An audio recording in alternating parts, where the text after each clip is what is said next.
कल की क्लास में मैं आप लोगों को नेचुरल गार्जियन पढ़ा रहा था और आज भी नेचुरल गार्जियंस के बारे में बताऊंगा। हिंदू अभ्यासकता एवं संरक्षकता अधिनियम 1956 पढ़ा रहा है, चल रहा है। ठीक, इस एक्ट के अंतर्गत क्या पढ़ना है? नैसर्गिक संरक्षक या नेचुरल गार्जियन।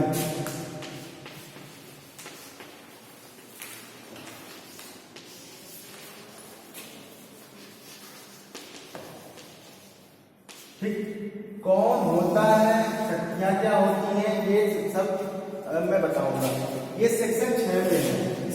किसकी सेक्शन 6 में है? हिंदू संरक्षक, हिंदू अभ्यस्त एवं संरक्षकता अधिनियम की धारा 6 में नेचुरल गार्जियन नैसर्गिक संरक्षक के बारे में प्रावधान किया गया है। ठीक है, नैसर्गिक संरक्षक के बारे में प्रावधान किया गया है। ठीक, सेक्शन 6 बताती है ठीक कौन अभ्यस्त के बालक या बालिका के अभ्यस्त लड़की या लड़के के गार्जियन होगा। नैसर्गिक गार्जियन कौन होगा मैं पहले ही बता चुका हूं।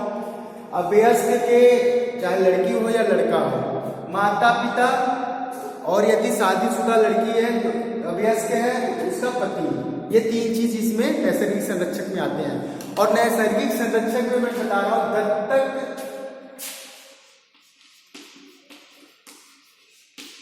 दत्तक पुत्र या पुत्री के संबंध में। दत्तक मतलब जो गोद लिया है, जिस माता पिता ने गोद लिया है, ठीक है, किसी अभ्यस्त को, तो वो जो माता पिता है तो दत्तक ग्रहीता होंगे ना, तो माता पिता जो है वो नैसर्गिक संरक्षक के अंतर्गत आएंगे। ठीक है, जो बाई बर्थ जिसका जन्म हुआ है, जिस माता पिता ने जन्म दिया है, वैसी सारी शक्तियां किसकी होगी? दत्तक माता पिता की होगी। जो माता या पिता ने जो गोद लिया है उसकी सेम शक्तियां वही होगी। ठीक है, दोनों की शक्ति वही होगी। जो गोद लिया हुआ बच्चा है उसकी नैसर्गिक संरक्षक की तरह ही जो ट्रीट किया जाएगा। ठीक है, उसके सारे अधिकार वही होंगे जो जन्म देने वाले माता पिता के होते हैं। ठीक है, सेक्शन 6 तो मैं पहले बता चुका हूं। सेक्शन 6 नैसर्गिक संरक्षण कौन है? पिता है, माता, यदि अभ्यस्त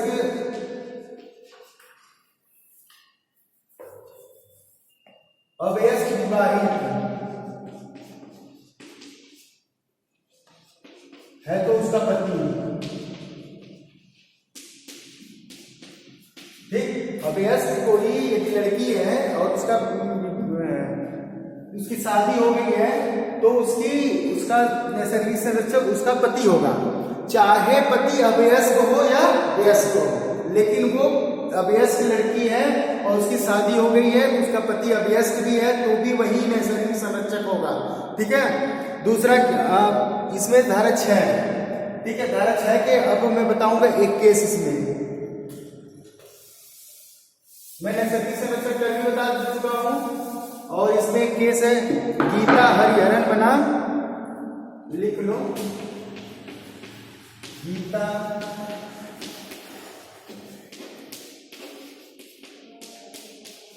state bank of reserve bank of India.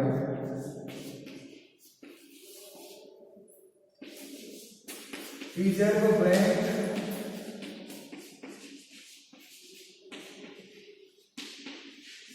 India, AIR 1999 supreme court.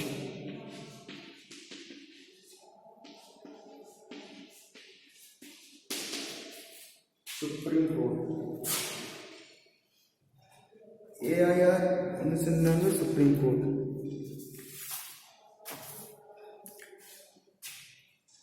इस मामले में ये कहा गया था, इस मामले में ये कहा गया था जो लिखा गया था पिता के पश्चात, पिता यानी उसके पश्चात, ठीक है, उसके पश्चात तो पिता के बाद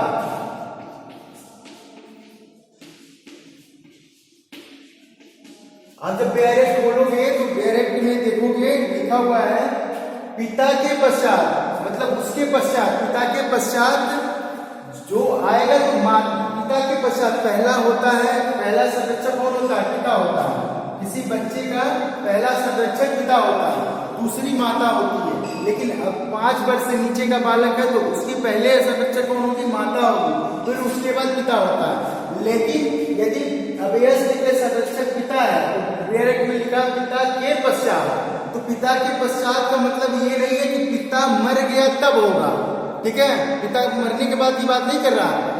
यदि पिता ने, ठीक है, कोई धर्म अलग स्वीकार कर लिया है, ठीक है, यदि पिता अपने बच्चे का लालन पालन सही ढंग से नहीं कर रहा है, उपेक्षा बरत रहा है, ठीक है, ऐसी कंडीशन दिखानी होगी जिससे ये हो रहा है कि पिता के तरफ से बच्चे का सही से लालन पालन नहीं हो रहा है।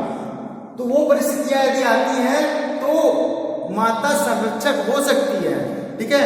ऐसा नहीं है कि पिता मर गया तभी माता होगी संरक्षक। लेकिन यहाँ इसके पश्चात का तात्पर्य ये है, सुप्रीम कोर्ट ने निर्वचन किया है कि पिता के पश्चात का मतलब ये है कि माता कभी उस पिता के जीवन काल में भी हो सकती है, पिता के जीवन काल में, लेकिन दिखाना ये होगा कि पिता ने ऐसी उपेक्षा बरती है कि बच्चे का सही ढंग से लालन पालन वगैरह नहीं कर पा रहा है, ठीक? ये चीजें दर्शानी होंगी। अब पियक्कड़ है, एक रोज एक पैसे की कमाई नहीं है, संपत्ति बेच बेच के पी रहा है, ठीक है, तो वो अपने बच्चे का क्या लालन पालन करेगा, ठीक है? ये चीजें दिखानी होंगी, ये चीजें दिखानी होंगी, ठीक है? यहां इस केस में यही कहा गया है, ठीक है?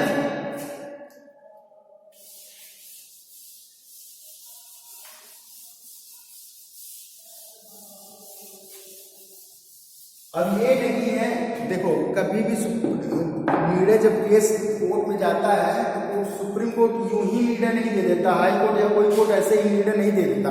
वो सारी तथ्य और परिस्थितियों को ध्यान में देखता है कि क्या देने लायक है कि नहीं है, क्या नहीं देने लायक है।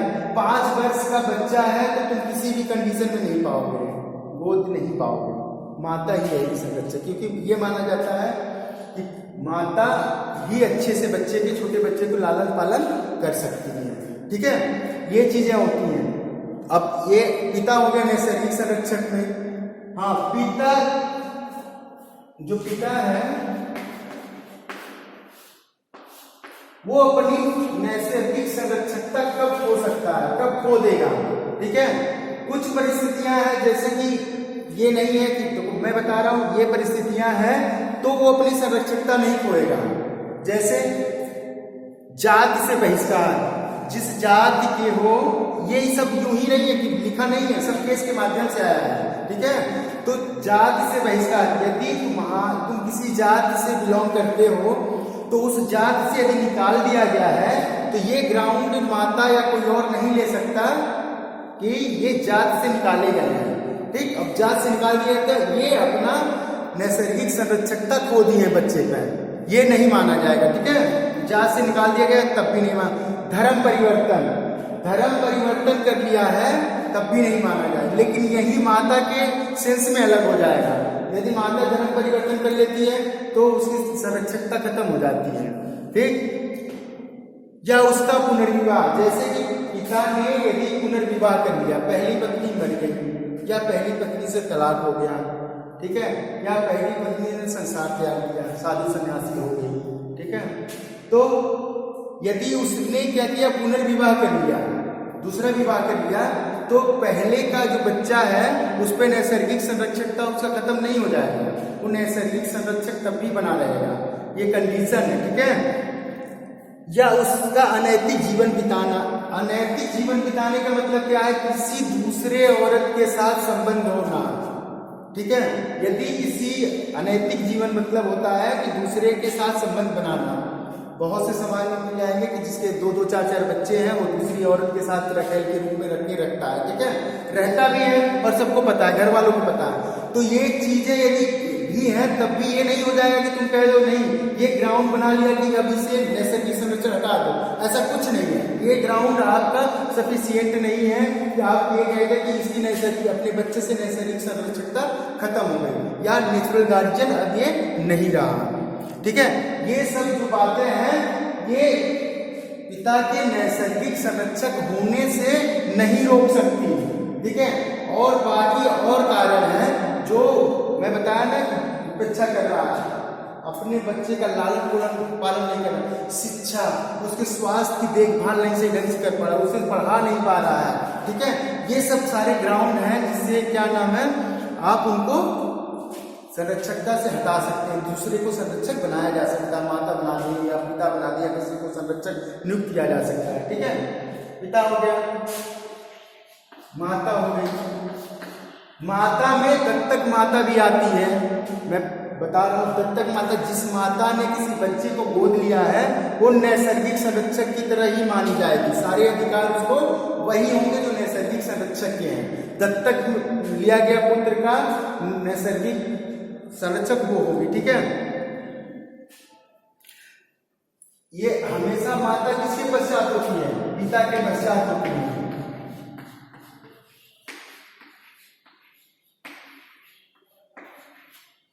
ये पिता के पश्चात होती है। पहला संरक्षक वयस्क का कौन होता है, पिता। क्वेश्चन भी आता है, ठीक है, कंपटीशन में क्वेश्चन आता है, पिता होता, पिता के बाद माता आती है, डायरेक्ट में लिखा हुआ, साफ शब्दों में लिखा हुआ, पिता के पश्चात फिर माता आती है। और मैं बताया कि पिता किस किस कंडीशन में संरक्षकता खो देगा, माता भी ले सकती है। गीता हरिहरन का केस भी बता दिया, ठीक। माता है, माता के पिता के पश्चात माता आती है, सेकेंड गार्जियन यही होती है, नैसर्गिक संरक्षक यही होती है, ठीक। माता कुछ परिस्थितियों में, ठीक है, कुछ परिस्थितियों में माता अपना नैसर्गिक संरक्षकता खो देती है, जार कर्म में रहती है, ठीक है, दूसरा धर्म स्वीकार कर लेती है, ठीक है। ये सब यदि करती है, उन्हें विवाह करती, ठीक है, नैसर्गिक संरक्षक हट जाएगी, ठीक है।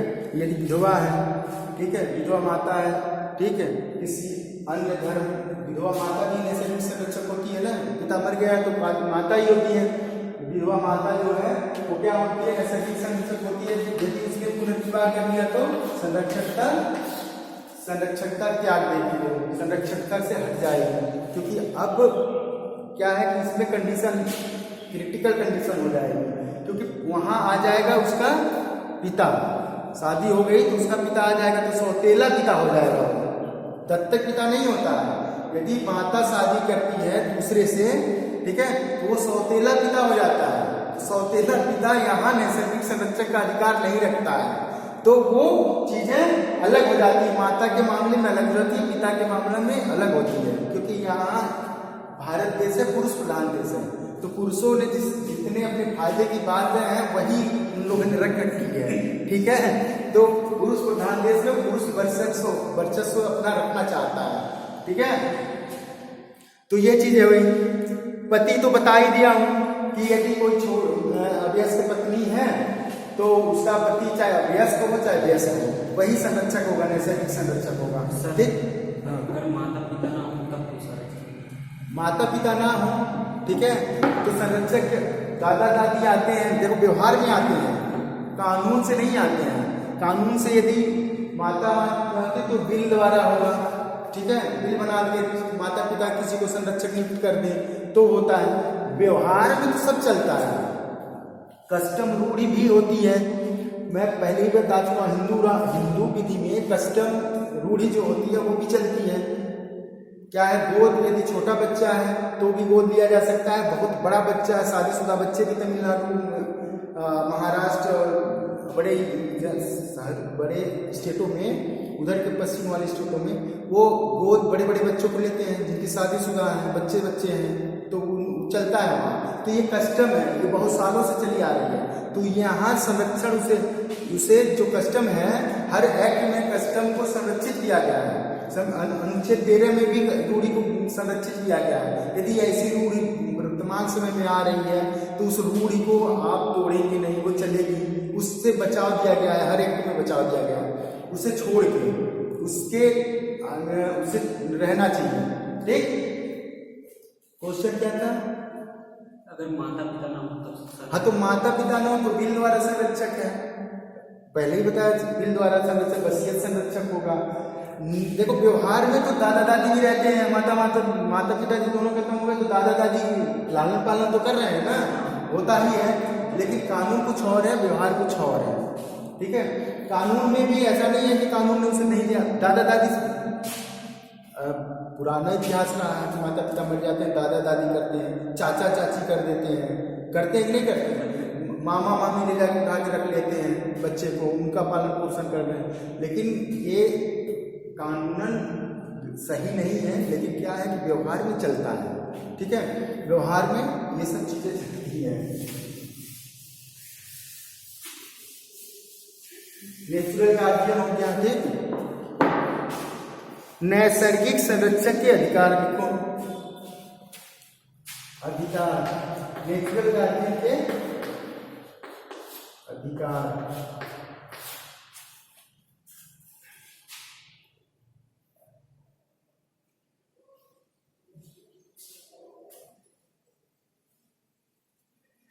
पहला, अप्राप्त व्यय के शरीर के संबंध में अधिकार। अप्राप्त व्यय, अवयस्क के शरीर के संबंध में अधिकार। इसमें क्या है? अप्राप्त व्यय के शरीर के संबंध में अधिकार। इसमें क्या है? जो छोटा बच्चा है शैशवावस्था में,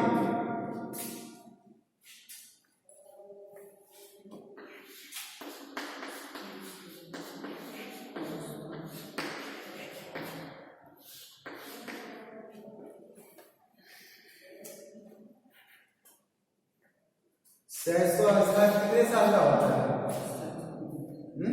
0 से 2 वर्ष। 0 से 5 साल। शैशवावस्था 0 से 5 साल। 5 वर्ष तक के पहले मैं बता चुका हूँ, शरीर के संपत्ति, शरीर की रक्षा कौन करेगा? माता करेगी। फिर उसके बाद पिता का नंबर आता है 5 साल के बच्चों का, ठीक है। और फिर अब दूसरा देखियो, क्या एक जायज,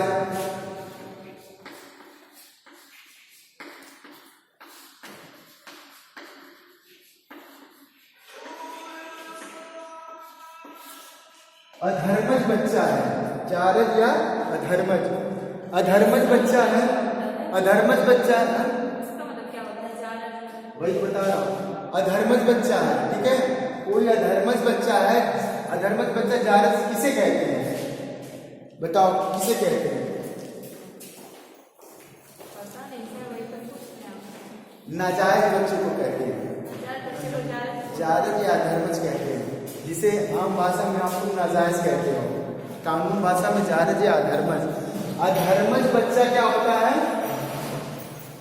वो होता है एक